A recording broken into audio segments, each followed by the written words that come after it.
Welcome to Change It Up Radio with Paula Shaw. I am so excited that you're here with me on my farewell show to San Diego Radio. Change It Up Radio will be continuing as a podcast, but we just no longer will be broadcasting from KCBQ here in San Diego.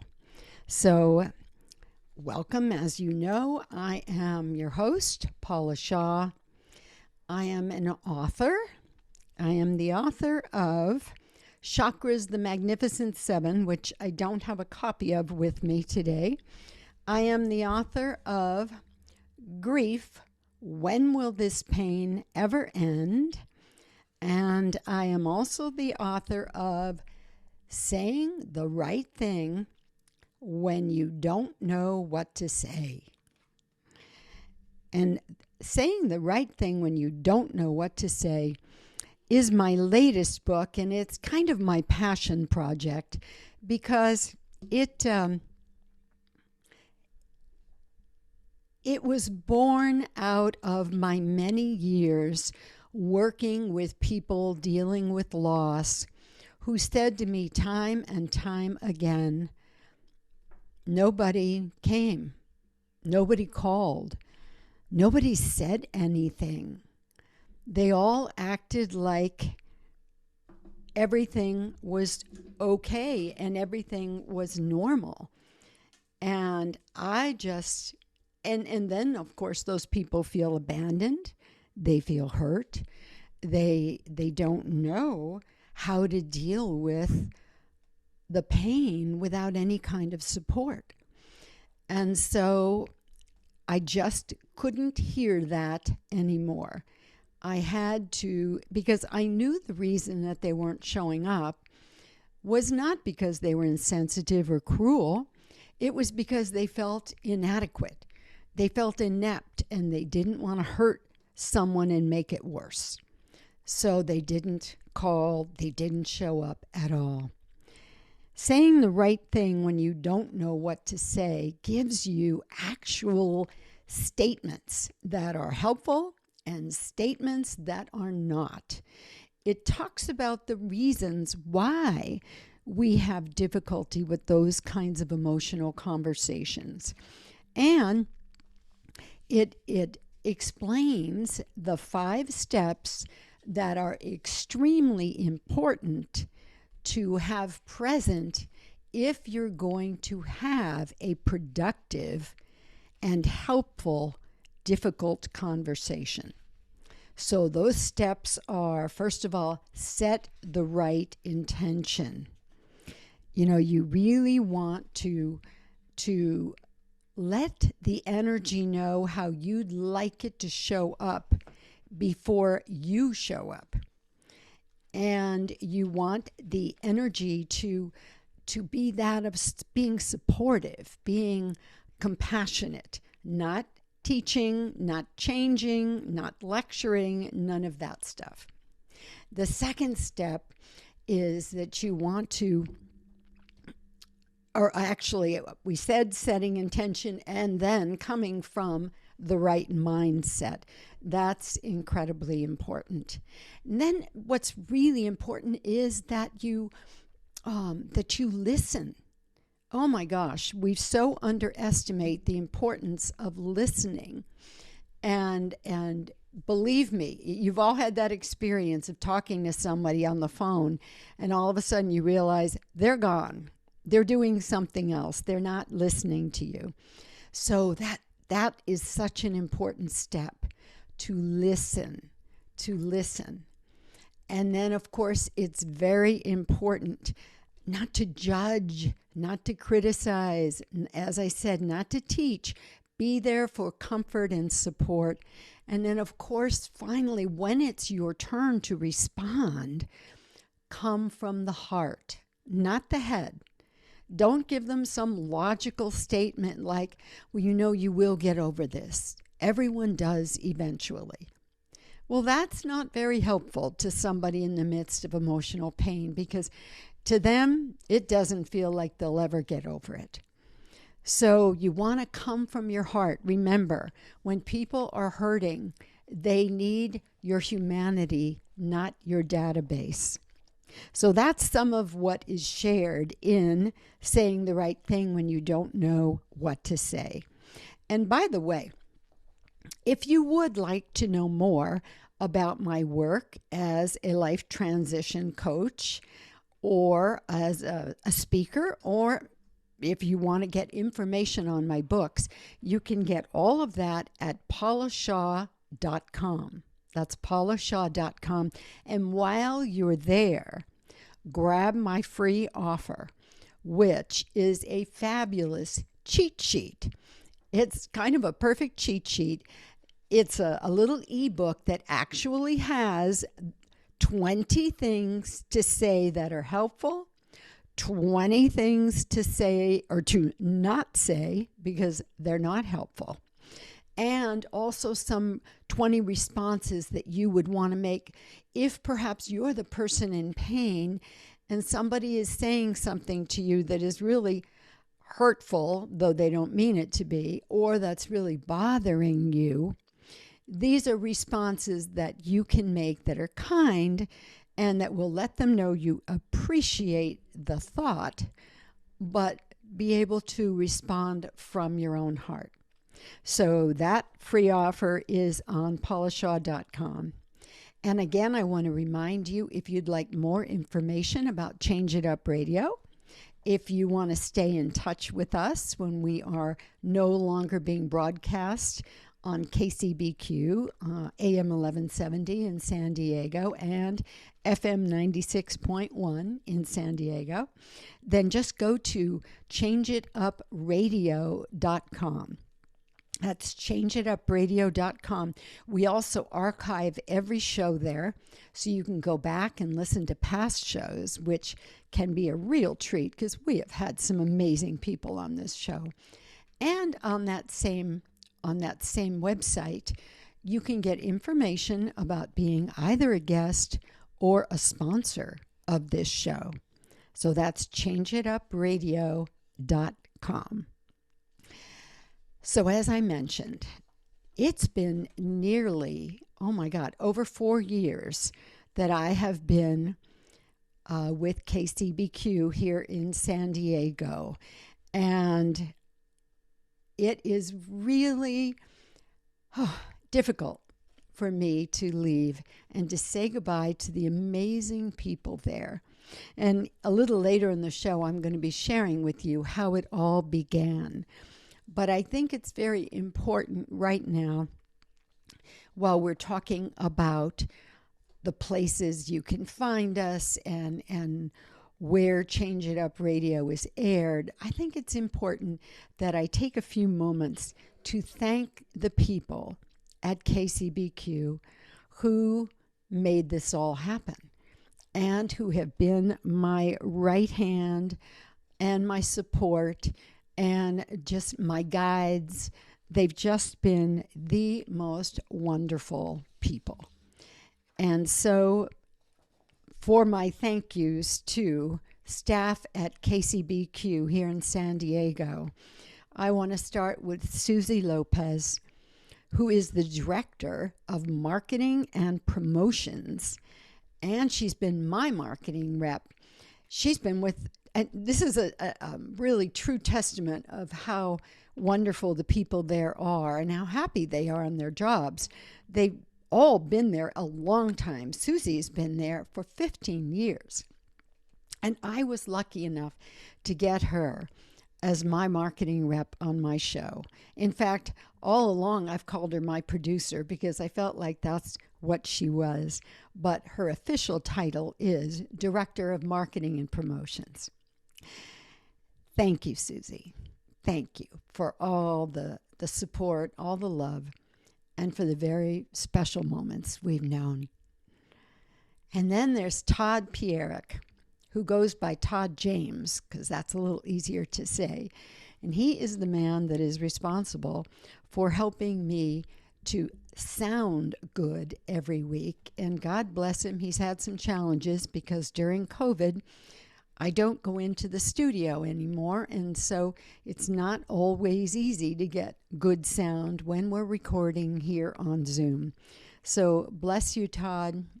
I couldn't have done it without you. And every time I set my intention, Todd, I always add your piece, because whenever I would set an intention before my show, which I always do, I'd say, does anyone want to add anything? And Todd would always say, great sound. And so thank you, Todd. Steve Brodsky, Big Steve Brodsky, is the general manager at KCBQ, and he is the teddy bear sweetheart of the world. Steve and I first fell in love with each other because we found out that we both had backgrounds with Disney. We both were members. What did they call us? Oh, darn, there was a term we used in Disney. It wasn't employees. It was, cast members of Disney. We never worked together. I worked at Disneyland here in Anaheim, and Steve was actually in Florida. But we did have that bond. We had the Mickey bond. So thank you, Steve, for all your support, your love, and a lot of laughs. Then there's Cameron Bradna, who is production manager. He has walked me through all the things I ever recorded, commercials, intros, outros, all of those things, and also walked the beautiful Kulvinder Kaur, who does my intros and my outros with her beautiful British accent. We've had some good times in Cameron's studio. And I thank you, Cameron. And then there's Noah Dingley, who's also a producer. And when Todd wasn't able to be with me, Noah was. And I thank you for your sweetheart and for always being there. And finally, Brittany Seabrand, who is the office manager and a sweetheart and who has two of the most beautiful daughters on the planet. So I thank you all, and I look forward to seeing you again, and I thank you for guiding me these last 4 years and supporting me and loving me. I love you. All right, we will be right back after this break. Welcome back to Change It Up Radio with Paula Shaw. We're having some fun today. We're doing a little farewell show. Not that Change It Up Radio is going away. It's going to live on as a podcast, but it won't be a radio show in San Diego after this week. So I thought it would be a little fun to talk about, in this segment, how it all began. Because it truly was one of those divinely synchronicitous happenings. And it's kind of a fun story how it all started. So many of you may remember that my first co-host on Transition Radio was Don Meredith. And Don Meredith was my buddy from our Rancho Santa Fe Rotary group. And so one day in the group, Don said, would anybody like to be a guest on my radio show? And so I'm visualizing that he's doing some little, almost like a ham radio thing from a garage somewhere or a warehouse somewhere.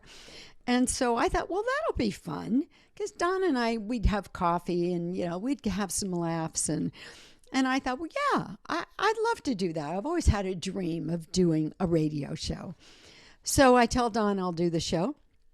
And he gives me the address, and it's somewhere in La Jolla. And I say, okay. And he says, be sure you bring one of your books. And at that point in time, the current book was Grief, When Will This Pain Ever End? So now this is an important piece of the story, because those of you who are familiar with my show and the kinds of things I talk about, I think will get a kick out of this. Don's show was a financial show. He was doing the show with a lovely man who I love to this day, Steve Sexton.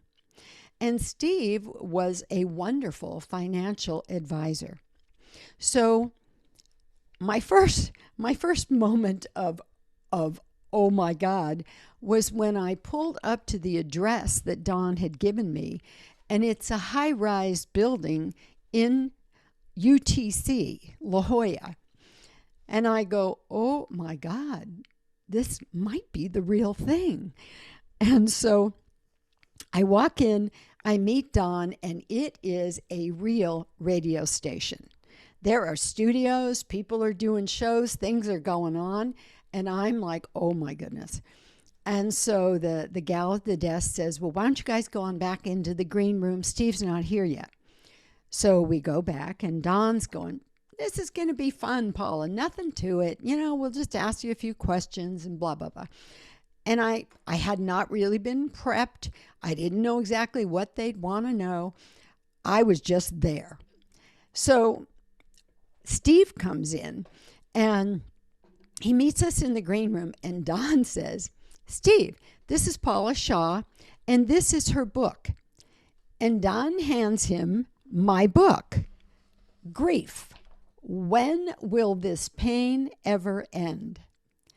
And I see Steve's face go ashen, and I know the wheels are turning, and he's going, oh shit. What am I going to talk to this woman about? What am I going to ask her? And so he kind of sits there, he thumbs through the book a little bit, and he looks at Don, and he goes, Don, why don't you introduce Paula? She's your friend. And Don goes, okay, no problem. And I mean, Don Meredith, if any of you know him, he never gets flapped about anything. He is like the calmest, the easiest going guy on the planet. So fast forward, we go into the studio, and this is a live show. We go into the studio, and Steve says to me, okay, we'll talk about some financial stuff in the first segment, and then we'll bring you on in the second segment, and you'll be on for a segment. And so I say, okay. So I'm sitting there in the studio, and I'm listening to them, and they are talking about, I can't even tell you, because most of those financial words I didn't even understand. But they were talking about all sorts of financial stuff. Now we go to commercial, and there's a little moment that we can speak to each other before they're going to bring me on.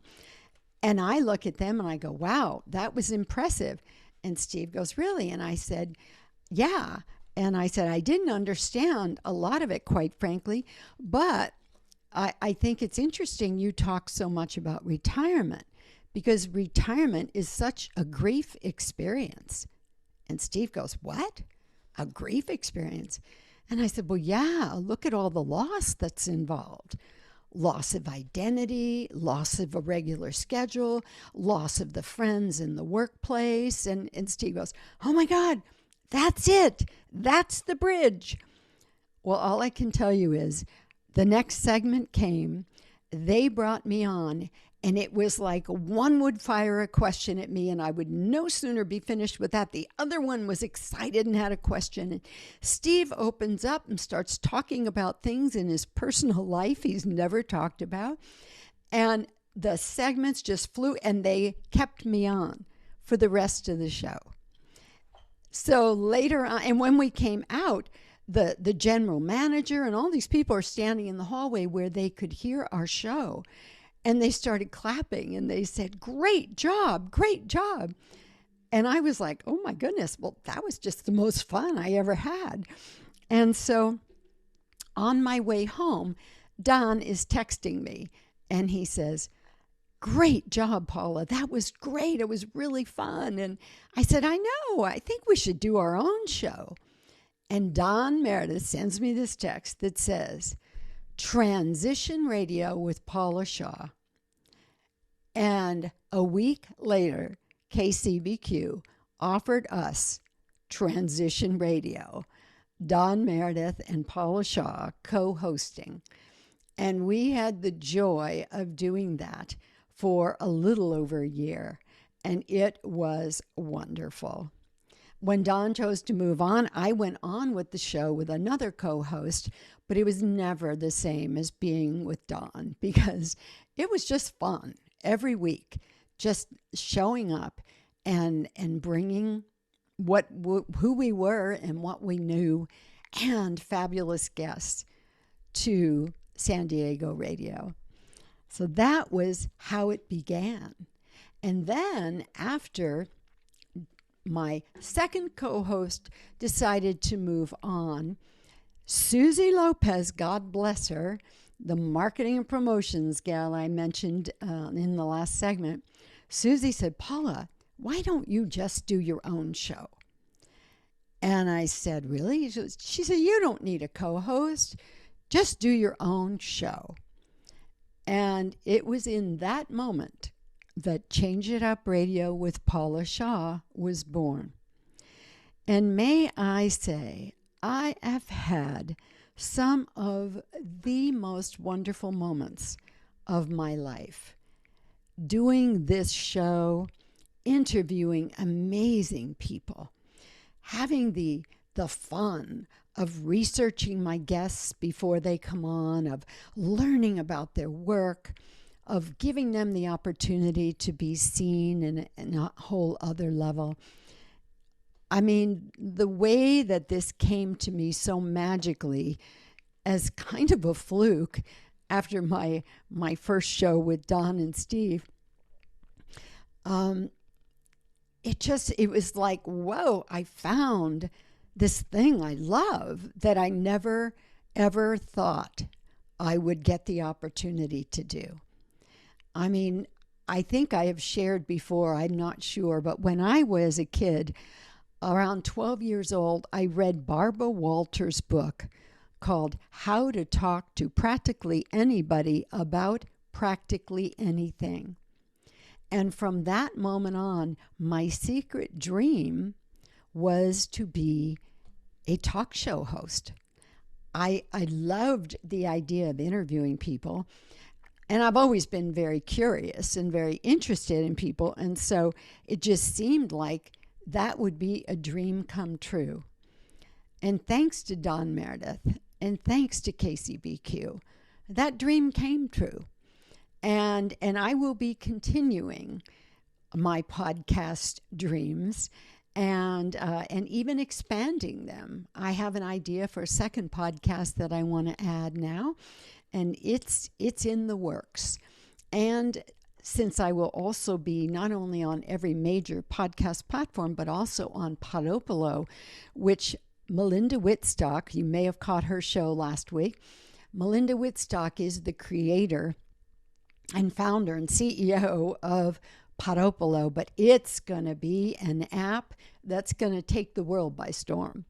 It's going to include rewards and gaming and social interaction. People will be able to chat with their favorite podcast hosts. We will be able to interact with people as we're doing podcasts. So there's some new and exciting things coming because she's got this team of geniuses that are helping her put it all together. So that's how it all began. And on my list of thank yous today, I want to say thank you, Don Meredith. Thank you. You know, you didn't even know that you were giving me a lifelong dream.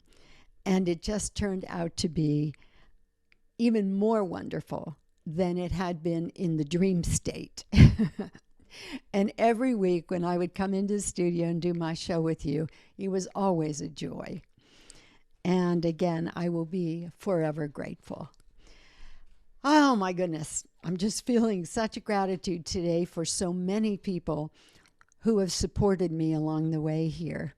And that's why I'm going to continue creating this show and putting it out there, because there's a lot we need to look at in the world today. There's a lot we need to learn about. And we'll be talking more about that in our next segment. So please stay with me. We will be right back with Change It Up Radio. Welcome back to Change It Up Radio with Paula Shaw. We are having a fun time together today in the farewell show. And I am just kind of reminiscing and thanking people that I want to thank, and just being so delighted that I've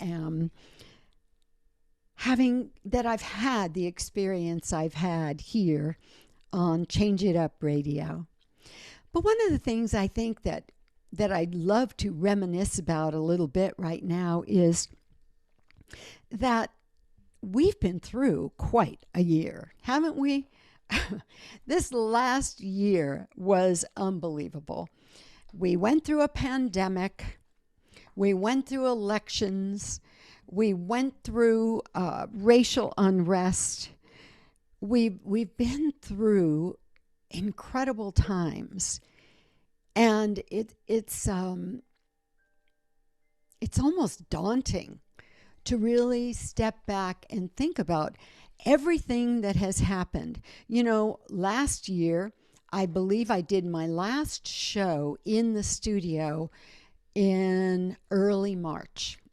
And it was Joy White Peacock. I'll never forget it. We went to lunch afterwards, and I remember my son texting me and saying, "What are you doing out? This is serious." And I remember thinking, "Oh my goodness, you know, it's not that bad." And then that afternoon, on my way home, I stopped at Target and I was picking up a few things. And when I got to the toilet paper aisle, I'll never forget this. It was like I have PTSD every time I walk down the aisle now. I got to the toilet paper aisle and there was not a package of toilet paper to be had. And I thought, this is odd. This is really odd.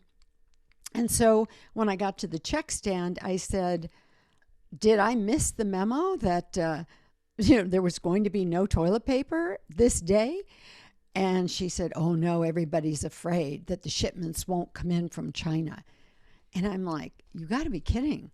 Our toilet paper comes from China?" And of course, we knew then that the virus, the COVID-19 virus, had begun in Wuhan, China. And so I never would have put that together, never would have worried that that would somehow jeopardize toilet paper. And I still don't. Do any of us know? Do any of us really know why it began with toilet paper? I don't know. But I do know that before you knew it, the announcement came that we were in lockdown, that it was only going to be a couple of weeks, but that we really had to behave. We really had to take this seriously. And I remember so much fear. Nobody knew what this virus was, how bad it was. In our life, everybody living on the planet had never lived through anything like this before. And that in itself was daunting because there was so much we didn't know. And I remember at that time thinking, okay, I've got to do something to help people not be afraid. And so, as I mentioned to you a little earlier, when we do segments on this show, each segment is 11 minutes and 30 seconds. And so I made this commitment that at 11:30 every day, I would bring 11 minutes and 30 seconds of good news to people on Facebook. I live streamed every day. Now, I stress every day because little did I know that it was not going to be just 2 weeks. Excuse me. No, we all know, we're still in a pandemic. So every day while all my friends were hanging out in their sweats and, not worrying about their hair or their makeup, I had to get up every day, do the hair, do the makeup, and prepare to live stream. And I got to tell you, there were many days when I looked at myself and went, what were you thinking?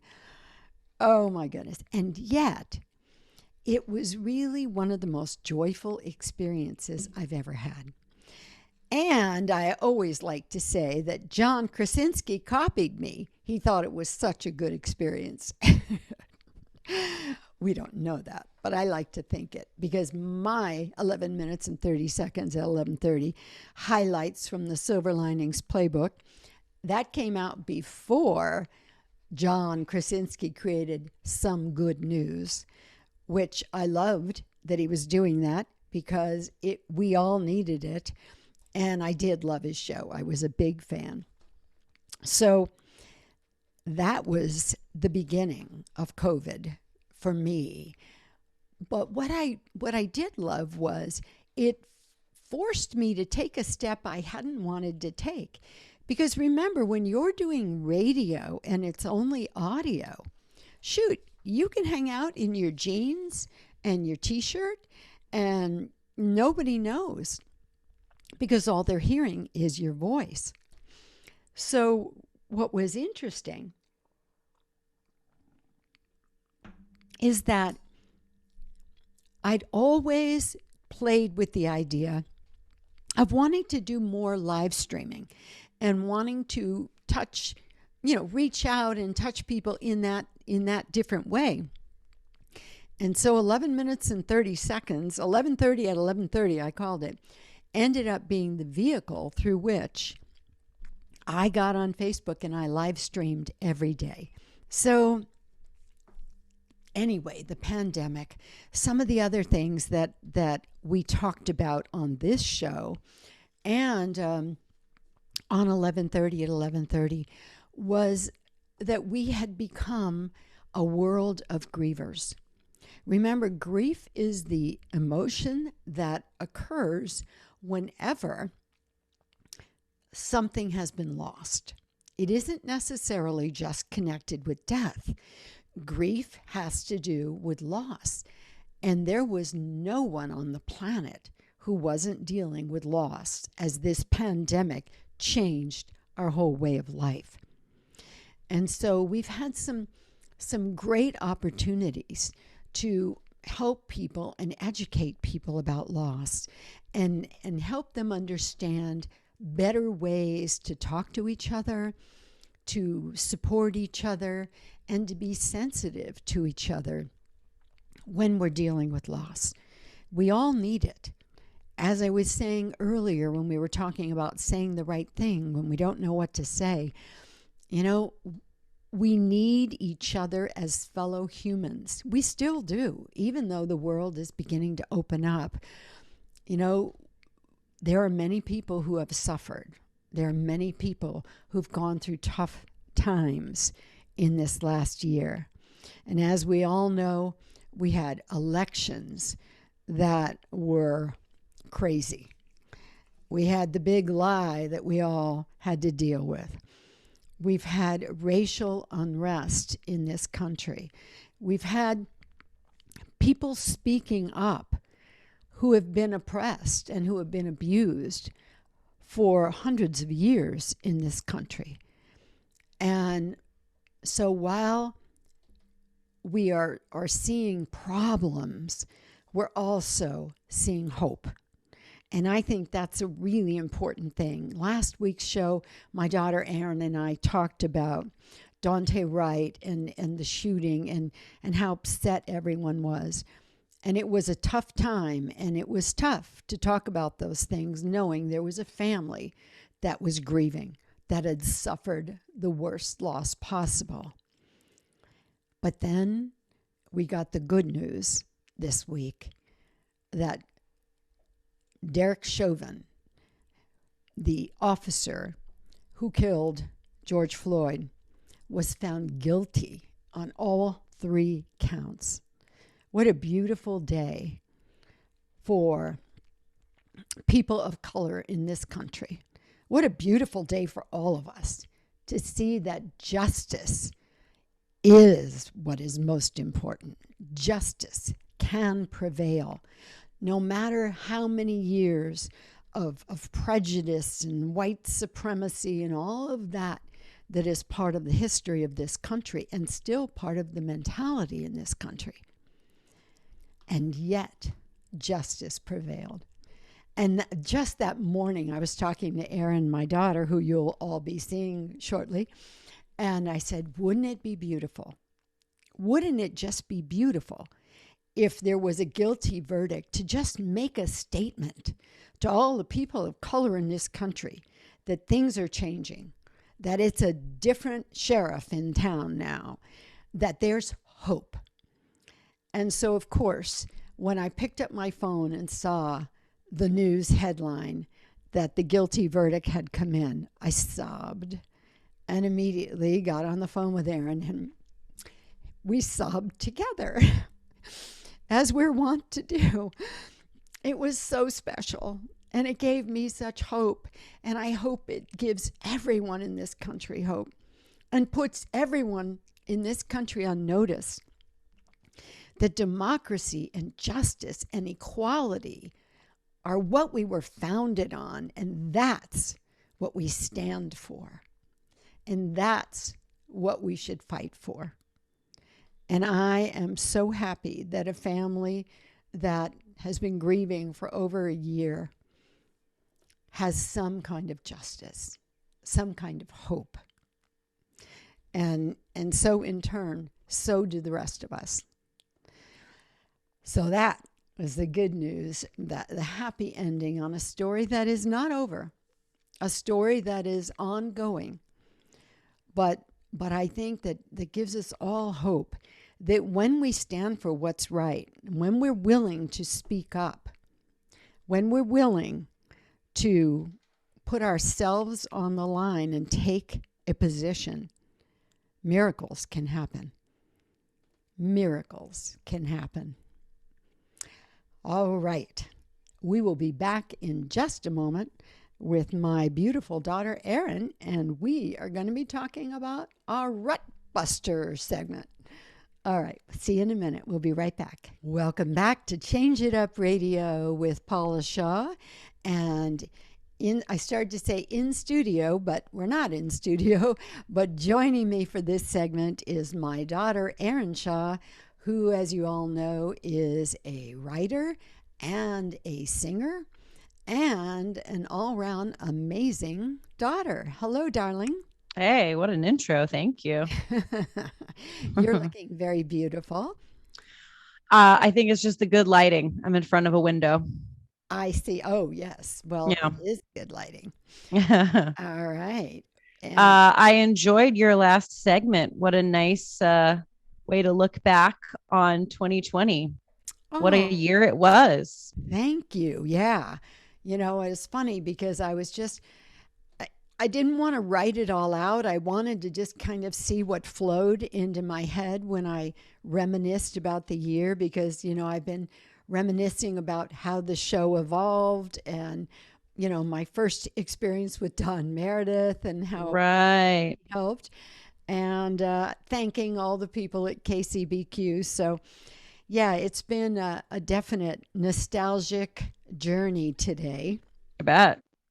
So let's talk a little bit about the challenges that you had thrown out to me. I know you have a lot to review with us. I want to hear hear how it all went. For any of you who don't know about our Rut Busters segment, Erin has been presenting me with a challenge each week. And the idea was that we've all kind of fallen into ruts since COVID began. And Erin said, let's have a challenge each week to get you out of your rut. Yeah. And throw that challenge out to all of you as well. Correct. So tell them the challenge. We did not do our Rut Buster segment last week because we were concerned about the Dante Wright situation. Right. So tell them about the last two challenges, honey, and I'll tell you how I did. Okay. So the first challenge was to reach out to someone you had not connected with in a while. And you did that twofold. So very proud, very impressed. And thank you. Yeah. And then the second challenge was to listen to an album you'd never listened to or always wanted to in its entirety from start to finish. And I did that as well. I just heard that devil stopwatch of yours. I hate it so much. Oh my gosh. Just for the listeners, just quick tidbit. Every time I go stay with her, that stopwatch beeps every hour on the hour. And it's always in the room next to her guest room. And the last time I was there, I put it in the freezer. She did. Yeah. I'm amazed we were able to revive it, and it actually still works. I don't know how. I'm going to buy you a new one for Mother's Day, one that doesn't beep every hour. That, actually, because this one confuses me. It has too many modes, And if I get it in the wrong mode, I don't know how to get it back. Yeah. It's been challenging. You know what we're going to do? We're going to get you a new one for Mother's Day. And then we're going to have a ceremony where I destroy the old one with a hammer.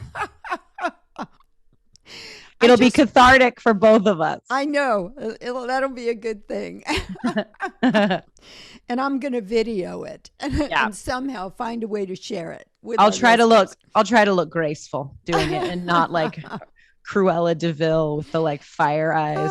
Good idea. Very it good. It just sends me into a rage. I don't know what it is. Well, and you know, it goes off every day at 7:20. Fortunately, I'm usually awake and meditating by then, but I can hear it in my bedroom. So I know. I understand why it has infuriated you, darling. Yeah. By the way, do you need to get a lozenge or anything? I noticed you were having a little bit of a throat issue. Yeah, but I can't suck a lozenge and talk at the same time. So I think it's just an allergy thing. And you know, so I'm a little raspy. I'll try to think of it as sexy. There we go. It's smoky. All right. So tell me who you talked with and how it went. I know you told us that you had chatted with Anne Marie. Yes, Anne Marie, who I hadn't spoken with, my friend from Germany, and also my publicist, who I hadn't spoken with since COVID began, right at the very beginning. And then last week, I had the most joyful experience reconnecting with Kathy Giangregorio, who was my best friend and the person who helped me create Chakras, the Magnificent Seven, back in the day when Amazon didn't exist, when she had to lay out each page of the book in Publisher. We were reminiscing about this. We said the book was created by the After Midnight Press because Kathy and I both had young children. And so we would put the children to bed, the fathers would take over, and we would meet late at night to work on this book. Wow. That's what a labor of love it was. And that's what kind of a friend Kathy is. The book is dedicated to her, by the way, or she's one of the main dedications. It better be. Can you imagine if you hadn't dedicated it to her? I know. She'd be like, excuse me. But you know, you're like, to my family. Yeah. She's like, hello. Yeah, they were asleep. That was before social media, you know, so people couldn't yell at you right away in public. Yeah. But it was lovely talking with Kathy, and it felt like no time had passed. And one of our favorite memories, I will say this, then I'll move on to the album, was one of our first lunches. We went out to lunch, and we were still there when the happy hour started. And then we just moved right into happy hour. That's the dream, isn't it? This, of course, was pre-children, pre-marriage, all of that. We were two single girls, and we had an afternoon. There you go. Whenever. It was great. So the album challenge was very exciting for me because as I was telling you on the phone, I didn't realize that listening to a whole album was really not part of my life that much because I came from a time when a lot of bands had what they called one-hit wonders. Right. You know, they were, in fact, I don't remember an album until the Beatles came up with an album. And then the Rolling Stones, I remember whole albums in my life then. Of course, people were making albums. Right. You know, the albums that I do remember from my childhood would be Johnny Mathis, which my parents played all the time. Sons of the Pioneers, which was Western music. I love that. We heard those whole albums. And those are great choices, by the way. Tennessee Ernie Ford doing religious hymns. Oh, that was a regular at our house. That sounds right. But I listened to Bohemian Rhapsody, which I'd certainly heard many pieces from, but I had never listened to the whole album. So that was an amazing treat. And you listened to the original record, not the soundtrack from the film Bohemian Rhapsody. Right. The original album. So that was really cool. And I got so inspired that then I listened to the whole album of Fearless, Taylor Swift's new album, which you can tell them about, honey, because that's a cool story. I don't know if we have time for that today, but people can Google that. Yeah, just a quick story on how she re-recorded the whole album Yes. because somebody else owned it and wasn't going to let her have the rights. Yeah, her former record label. This was in the news a couple weeks ago. Well, it's been in the news for a while. Yes, so she, as a young musician, signed a deal with a record label that they would own the rights to all of her music. And then the record label executive sold her first 5 albums to like this kind of horrific manager person that she did not have a great relationship and she felt very betrayed. So her answer to that was, okay, well, I'm just going to re-record all 5 albums, and then the ones that you sold will be useless to you. So the new version of Fearless just dropped a couple weeks ago, and it's quite good. And everybody buy it. Let's support women who have the balls to take a stand and fight for themselves. Yeah. What did you think of that album? I know country's not always your cup of tea, but it's pretty pop country. No, yeah. I loved it. And I, as you pointed out, her voice has really improved since the first one. And I think she's terrific. Yeah. When you go from 18 to early 30s, hopefully that's what you hope would happen. Hopefully a little maturity comes along the way. Yeah. So now, darling, instead of a new challenge this week, and we will pick up the Rut Buster challenges throughout the podcast, but there's something pretty exciting happening under the heading, I like to think, of like mother, like daughter. Erin has We're gonna let you have that. Thank you. She's come up with a brilliant idea that I would like her to share with you all in the last 3 minutes of our show today. Yeah. So I am launching a 6-part mini podcast series called Have Baggage Will Travel, the Pod, which is inspired by and kind of in response to the novel that I wrote that was released last year by the same name, Have Baggage Will Travel. And this will be a 6-part, kind of limited series talking with different people that I adore about kind of just life and love and heartbreak and traveling. A lot of the, topics that I covered while writing this novel: interracial dating, picking yourself up after a breakup, empowering yourself, therapy, mindfulness, all that kind of stuff. So I'm very excited that Ms. Paula has agreed to be a guest on one of those episodes. So we'll be cross promoting that on Change It Up Radio's socials when that drops. We don't have a release date yet. I'm making you all wait a little bit longer for that, but we're excited. But I see you've got the very professional microphone. I love that. Well, that I had to copy my mom because, the microphone I had prior is a singer's mic and it's just not really the same. So now we're twinning with our mics. Yes, we'll be podcast twins. Yeah. And well, darling, on that note, I am going to have to end this show. A fond farewell to KCBQ. A fond farewell to KCBQ and all the beautiful people there, and to San Diego Radio. But a hello to the rest of the world. We're staying with you on every major podcast platform. And don't forget Podopolo, which is going to be taking the world by storm. We're on that platform as well. So may I just say it has been one of the joys of my life to do this show, and I look forward to its continuance. Thank you, Erin. Thank you, all of you who have ever listened to the show. I love you, and stay with us because we're still out there. All righty. See you. Well, I won't be seeing you next week, but I'll see you in the next podcast. Bye-bye.